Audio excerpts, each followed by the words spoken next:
Even the smallest idea can spark big change. At HIROC, we see it every day, with organizations across Canada finding new ways to create the safest healthcare system. On Share, Scale, Repeat, we talk through some complex topics in healthcare, interviewing the brains behind the projects that are keeping Canadians safe. We're doing this so you can find ways to scale the information where you work, because safety can't happen in silos. Hey everyone, it's Philip from HIROC here. You probably heard my voice on our podcast, Healthcare Changemakers. But did you know we have another podcast called Share, Scale, Repeat? My colleagues Trevor and Abby, who are joining me right now, are the hosts of that show. And we're so fortunate today to have Tiffany and Mike with us, who will be sharing a story about their grant that HIROC was able to give them through the HIROC Safety Grants. So I'm going to pass it over to Trevor and Abby. Welcome. Thanks so much, Philip, for being here. And thanks to Abby, Mike, and Tiffany for all the great conversations. And most importantly, thanks to you all. Thanks to our listeners. Thanks for being our front line in safety and for being our front line in life and property, life safety and property prevention. I'm Trevor Hall. I'm your Vice President of Healthcare Safety and Risk Management, and so happy to be here with Abby. I think perhaps the best thing to do, Abby, if you agree, Mike and Tiffany, I was wondering if you may be able to first introduce yourselves and then perhaps tell us about a time what the wildland fire suppression system at Banff Mineral Springs Hospital is and how it helps. Tiffany, go ahead. I'll introduce myself, but then I'll let Mike introduce himself and then tell you about the system because he has way more knowledge about the system. I know about the grant writing part, but he definitely did all the work on the system part. So my name's Tiffany Pybus. I'm a corporate service manager for integrated services at Covenant Health here in Alberta. Good. Thanks, Tiffany. My name's Mike Hoffman. I'm the fire safety consultant for Covenant Health, and I'm in charge of doing a lot of pre-planning for all of our sites. But most importantly, we do want to thank HIROC for the grant that we did receive for this wildland fire suppression system. I like to think of this system as more of a large watering system for your lawn, really. It's a superimposed type watering system. It consists of 1,500 feet of 2.5-inch hose, 150 feet of 1.5-inch hose. We have a total of 14 ground sprinklers, or what we call quad sprinklers, that are about 3 feet high. The sprinklers themselves, once pressurized, will shoot 360 degrees, approximately 40 to 45 meters in distance, giving a good ground coverage of our site. Once we deploy the system, get it all set up, deploy it, we're ready within 2 hours. So it's quite exciting when we do see it. With these quad sprinklers, what we had to do on the roof, we had to secure them to 6x6 posts onto the roof because we do have air medical helicopters that do fly in and out of the Banff Mineral Springs Hospital. And we wanted to ensure that these sprinklers were maintained on the roof at all times. So we ended up doing that with the facility maintenance and engineering team, which helped out greatly in getting this set up. But once we did set it up, within 15 to 20 minutes, we were able to saturate the entire ground and the roof of the structure in itself, which helps in bringing the relative humidity down. It cools it off, which prevents the likelihood of a fire getting caught within the area. The reason we end up putting them on top of the roof is some of our facilities have asphalt and rock mixture. And with the asphalt, you can have embers that can travel at least 20 kilometers from an actual fire, and it can be carried right to the building itself. So by saturating the roof and saturating the surrounding areas on the ground, the chance of fire lessens significantly for the building. So it does prevent the rush of grass fires nearing the building, any embers that are going to be going onto the building itself. That's really it in a nutshell. Yeah, I think you're very modest, Mike and Tiffany. I think, again, thanks for being our front line. This is just such historically important where last year you and all of our frontline receivers and responders had to step up and in a historically important time where wildland fires became an important piece of history, but also of the future of how do we respond. I can't thank you enough for setting the context of the wildland fire suppression system, and really want to hear more about the experiences from Banff Mineral Springs Hospital, and again how as a healthcare system we can learn. I'm wondering if either of you may be able to speak a bit about how this really critical and new system makes an impact on patient and community safety. I'll start with that, and then I'll probably pass over to Mike. So when a community is evacuated, critical infrastructure preservation is such a key element of that community coming back as a reentry plan. So a healthcare facility is one of those key elements. So preservation there is essential. Having that facility being able to be early into the reentry plan means that those community members are able to come home sooner. Banff Mineral Springs is actually home to 25 continuing care residents. This is their forever home, so it means they get to come home.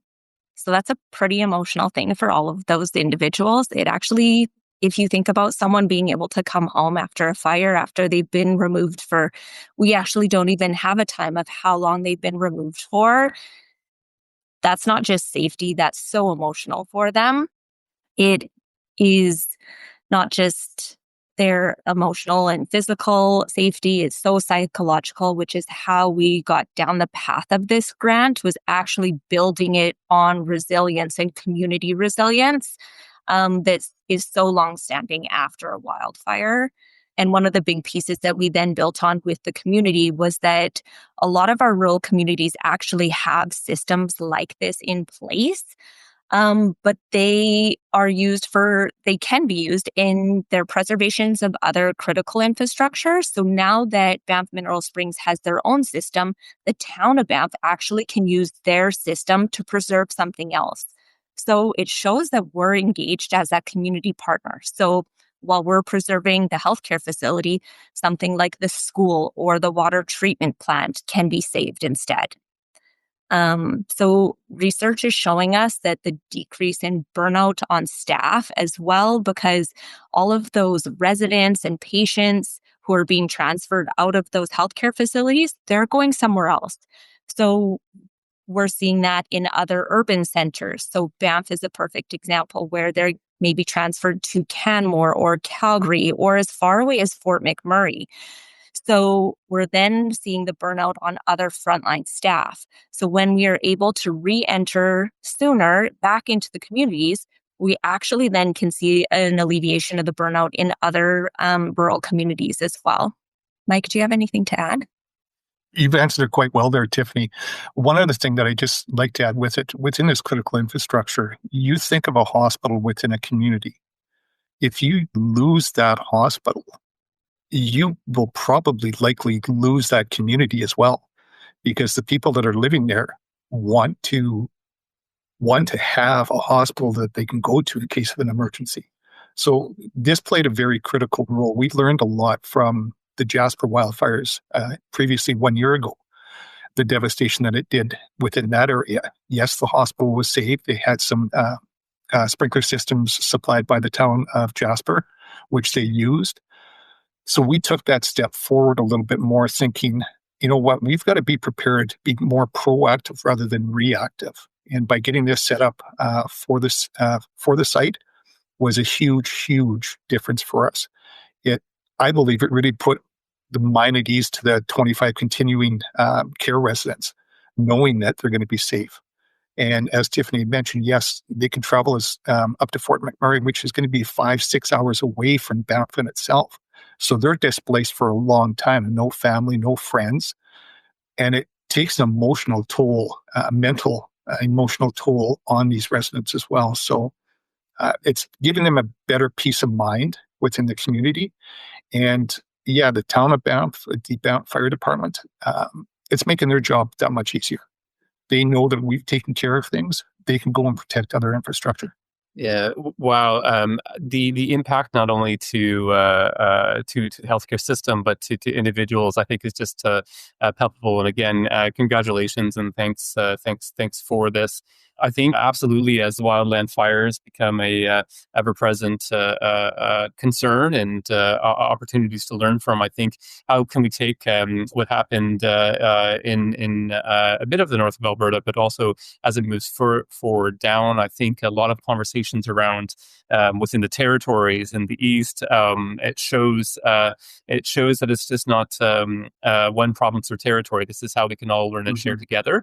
I love what you were both saying around resilience and adaptiveness and the impact to patients and families and overall support networks. I think having to think about ever decanting a hospital is just something that we never want to live, and we've had to do that, right? And I think if you're able to take the learnings throughout and build that into localized areas such as Banff, which also is a very heavily tourist area, right? And now how do we make sure that we're not only there for those that live in the and inhabit the beautiful lands, but also those who want to visit from around the world. So just huge congratulations. I think from a learning perspective, I'd love to hear your thoughts. What learnings came about from being the first healthcare facility in Alberta to implement such a system? And I don't know how did you get through these learnings? A lot of it was trial by fire. No pun intended. Yeah, no pun intended. Exactly. Realistically, when our leadership team had approached us and asked, start thinking outside the box and what we can do to prepare for any of our sites realistically. But looking at Banff being the real largest site that has a huge impact, it was by trial and error. It really was, because we didn't know what we were getting ourselves into. Initially, I started phoning some of my vendors that I've dealt with in the past when I was in the fire service for 35 years. And we kind of put our heads together, figuring out what we could do, how we could design things like that. And it was step by step with the one supplier that we have been working with all the way through. When we actually activated the system for the very first time, when we got together, the vendor and myself, to look at the site, it was still wintertime. And that was in January of this year. And really putting things together as how we were going to do, what we were going to play with, how, what kind of hose do we actually need. I know the day that we brought the equipment out, which we thought we had enough equipment. And as it turned out, no, we didn't have enough. So we had family members from Wholesale Fire, who it's a family-owned and operated business. They had their family members bringing extra supplies out to us. And we spent just over 12 hours setting it up, working different angles, figuring out what we need to do. We started out with just 1.5-inch hose line being supplied to the top of the roof for the 5 sprinklers. By the time we hooked the 5th sprinkler up, it was just like dribbles of water only coming out. There were no longer high pressure. So we kind of put our heads together and came up that we needed more volume. So in order to get more volume, we needed 2.5-inch hose. This is where we came up with the 1,500 feet that we were required to use for the site. And we were able to supply it from the hydrants that were on our property. So we're not getting water, on. One of our lessons learned actually out of this is that we are on federal property. And on federal property, there's rules and regulations in which you have to follow.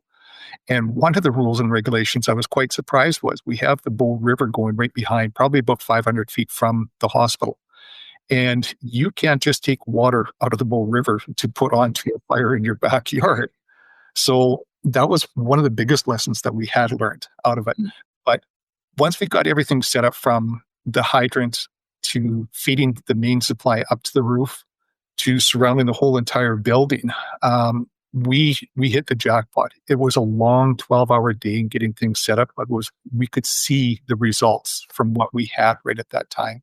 So we are very proud of it, of what we were able to accomplish in that time frame. Absolutely, and you should be proud of that. And congrats, and thank you for your 35 years of firefighting services. I think some of that tactical experiences, though, is like it's like in healthcare. It's human centric. It's tactical in nature, meaning that the backpacks we have of experiences when we need the system at least with us. And I think having you there at the right point in time with your teams really allows us to learn. I love this idea. Always, when I was in fire service too, is that you don't want to learn about a fire in a fire. And I think this is exactly what you were doing, is the trialing, the testing, the usability of the systems. Partnership. Who knew the Bow River is no go, right? Like you have to make sure that you're going, and how do you make sure you're doing it well? I love the fact that I know listeners will absolutely want to connect with you both in your teams around other practical considerations of how do you do this? How do you start thinking about it? You started thinking about it in January, you tested it and you implemented it, and making sure even the technical pieces of flow to ensure that you do have the water pressure that you need is just absolutely critical. Again, we want to have that ready when we need it. And we know that we will have a good chance of wanting to make sure that we have it ready when we do need it. Now, my last question before I turning it over to Abby, who's our superstar and the brains of all of this, is really, why is it so important for healthcare facilities located in at-risk areas to have a key eye on proactive wildfire management? Oh boy. It's, coming from the fire industry in itself, I've always been more proactive look at approach. And we have become so laissez over the years of just, it's not going to happen to us. It's not going to happen in our backyard. But we're seeing with climate change more and more and more the effects that it is having, not only within our province, but as you had mentioned earlier, Trevor, too, across our country. We're seeing more devastation. But just being prepared, looking at the site in itself, focusing on what they call the fire smart perspective, cleaning up the dead brush, the deadfall, making sure a lot of the trees and grass are well trimmed and taken care of, not having wood chips next to your building, things of that nature, because it can happen very quickly. And as we noticed within Jasper, it was a matter of hours it happened. We had the good fortune of having one consultant that was provided by Banff Fire. He's a wildland, I like to call him a wildland expert, Stuart Walkinshaw. And he was giving us a lot of great information that with a lot of these wildland fires, typically a community will look at a 3-day approach, being that, okay, 3 days away, we know we've got a fire. 2 days, we're going to be starting everybody to be on alert. We're going to start potentially evacuating the area. Then day 1, which is the day that everything is gone, that's when we're going to start up our sprinkler system within. So having that preparedness, that understanding is great, but just looking at what you can do previous to any of this happening. And you don't have to be in a wooded area to be concerned. You can have wildland grass fires be a threat to your communities as well. So making sure that it's clean, understanding that the different structures, you could have asphalt shingled roof as opposed to rock, or as opposed to a sloped roof that has not fireproof shingles, but lessen the chance of doing harm with them. Because a lot of our facilities right now have what they call a parapet. It's a false angled roof with an opening in the middle of this roof. So that's where a lot of your damage can be done. I know when I do my fire threat assessments with our sites every spring, that's one of the things I look at the roof. Is it clean? You can have deadfall of leaves, tree saplings, whatever the case is. Those can go up very, very quick from one simple little spark. So pre-planning, getting things prepared all the way through. Yeah, I love that. Again, it goes back to this whole concept of preparedness and adaptive and resilience. We see it at a higher risk. We know that wildland fires are happening earlier and they're staying longer. They're also having impacts. A lot of work has been done within the Northwest Territories, as well as looking at hey, how do you prepare people to have these conversations of staying to respond to wildland fire healthcare, or how do you decant a hospital, or how do you repopulate a hospital, and what do you do with surge? And I think these are all wonderful conversations that we can all learn as Canadians across the country, stronger together. Again, this is really powerful impact to safety and to risk, and overall to sharing across the system. And I think I'll pass it over to Abby to not only introduce yourself, but to also take the next questions around learnings of the grant. Yeah, great to meet you, Mike and Tiffany. I'll be shifting topics just a bit. Can you speak to the importance of supporting innovative safety solutions at healthcare organizations, especially after the implementation of your own project? I think like with innovation in healthcare, that's essentially how healthcare survives. That's whether it's medicine in healthcare or something as a really big set of sprinklers. This is how healthcare is surviving. Implementation-wise, Mike spoke to it really well. It's trial and error. It's the willingness to try something new and to take a bit of risk. And it might fail, but it's the preservation and perseverance of like, we're just going to keep going and we're going to make little adjustment after little adjustment, knowing that you're doing it for the right reason and that there's a goal at the end to keep going, that it's for these communities that need it. It's for the patients and residents that we're here to serve and support. And that it's using evidence-based research. It's using learnings from the past fires that we had. It's using research from the Jasper fire, the Fort McMurray fire, and it's adapting to meet the uniqueness of healthcare. So it's taking this really unique experience that we are so fortunate here at Covenant Health to have in Mike that a lot of other organizations don't have. And I think Mike has downplayed all of his knowledge and mitigation that he did that we would not have been able to get through without him. But taking all of that and just you have to keep going because you know it's for the right reason. So every time you hit one of those hurdles, it's another mitigation strategy. And that you just have to keep thinking of the next thing and making a pivot plan. I love your points around just keep going and pushing through despite the pivots. And speaking of innovative safety solutions, with applications for HIROC's Cultivate Grant now open, what advice would you give to others on creating a strong application? Is there a specific strategy, approach, or framework which guided your application?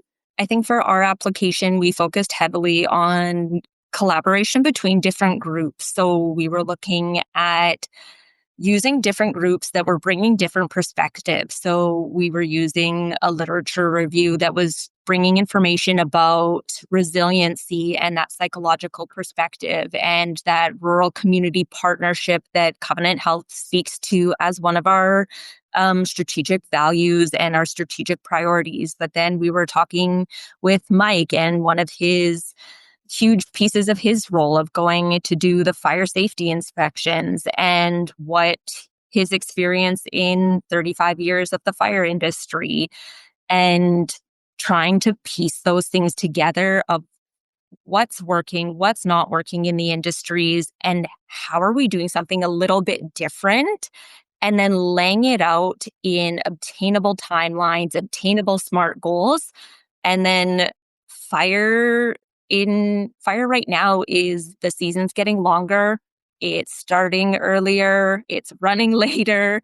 It's burning more hectares than ever before. We're displacing more people. So in that respect, for us, that kind of set some of our timelines because we knew we needed to act faster.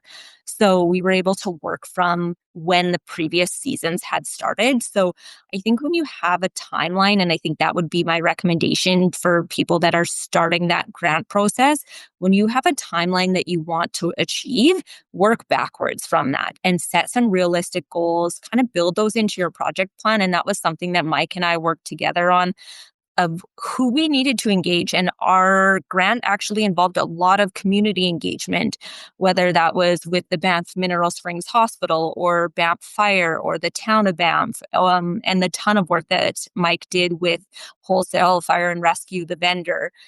We needed a ton of time to allow those relationships to continue to foster. A lot of them Mike already had started, but we needed to get them on board. We're going to be the first in Alberta to do this. So we need you to get on. We need your support that we're going to do something a little bit different here. But I think working backwards in those timelines and having some really attainable deadlines that you can hold yourself accountable to. And just adding to that too, sorry, Abby, with wholesale fire and rescue, they did wildland fire suppression, but it was more for the forestry, more for fire departments. There was nothing really designed for buildings that you could buy sprinklers that would work effectively. They do have what they call as a WASP, W-A-S-P, which is just essentially you hook up to a garden hose, put it on your gutter and let it go. It provides some security for sure. But these quad sprinklers that we have for the system was specifically designed by this company of Wholesale Fire. They went out, they thought, you know what, this is a different world that we have to really look at. And when Scott from Wholesale and I got together, we started to talk, and his father-in-law started to think of what they can design that's going to be effective for it. And yeah, we had the stakeholders all on board. And fortunately enough, it's worked out very, very well for all of us. Yeah, that's great advice around working backwards with strict timelines and leaving enough time to establish those partnerships.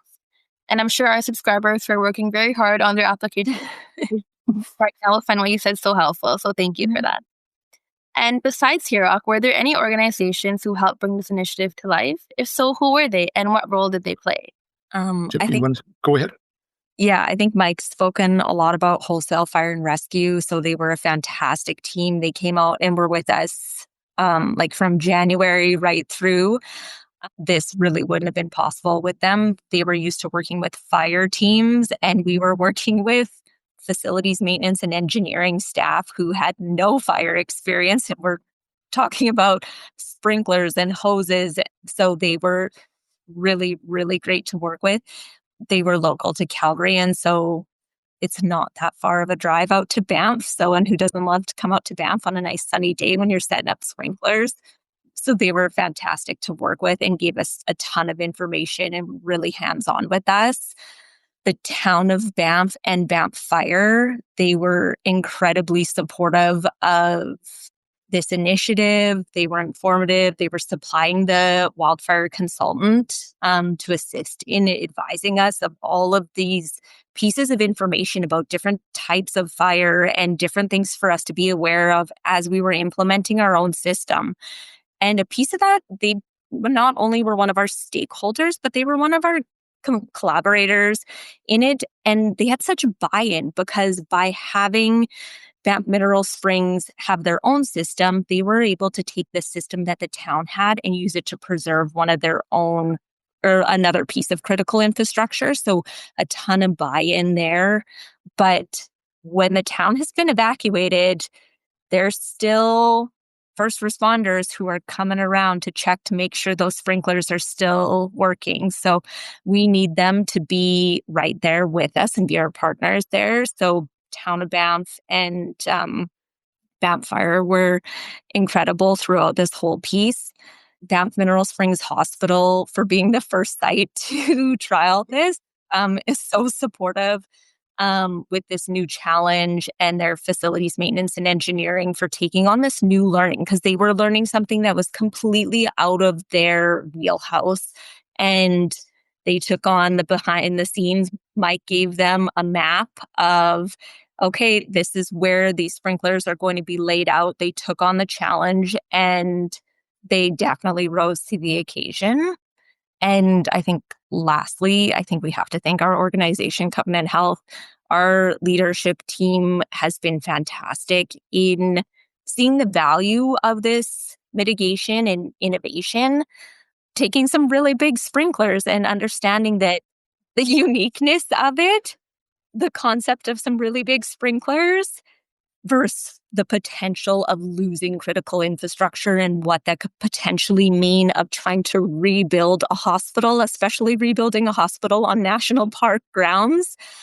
But our leadership team was really supportive of the number of hours and the number of people that we needed to bring in and the community engagement we needed, but also supportive that we support our community partners and those relationships and how important that is to us. So we had their encouragement throughout this. And then when we actually got the system sorted and Mike was done all of his work and had all of the write-up and everything done, we had their support. And how do we share this? Because I think that was our next step. And when Mike and I have taken it that next step further of, okay, we have this and we want to upscale it within our own organization.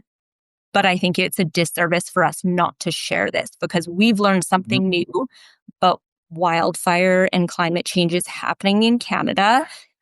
We need to share this information because if we can help others, I think there is that sharing's caring kind of concept here, and $20,000 in healthcare, if we can share that piece that we've learned, and we've had that support from Covenant Health. So they have been fantastic throughout this. Yeah, we don't want to keep it all into that little box, hold it close to our heart and say, we did it and no one else is going to do it. That's not us. We want to collaborate and spread the word on this because it can be so effective in any community at all, and especially those that have healthcare centers. You don't want to lose that center within your town because you're going to lose the town. That's amazing. And a huge shout out to everyone you mentioned. It sounds like everyone had a different role from supporting this new thing to learning about this new thing, but they all made a huge impact. Well, thank you so much for joining us today, Mike and Tiffany, and telling us about your amazing initiative.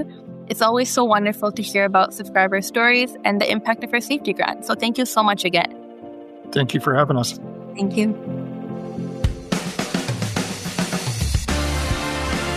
Thanks for listening. For more interviews, be sure to follow our show wherever you get your podcasts. If you like what you hear, please rate and review the show. If healthcare innovation is your thing, check out HIROC's award-winning leadership podcast, Healthcare Changemakers. And don't forget to follow us on LinkedIn to see the latest news in risks, safety, insurance, and more. Share, Scale, Repeat is recorded by HIROC's Communications and Marketing team and produced by Podfly Productions. Have a question? Email us at communications@hiroc.com. Until next time.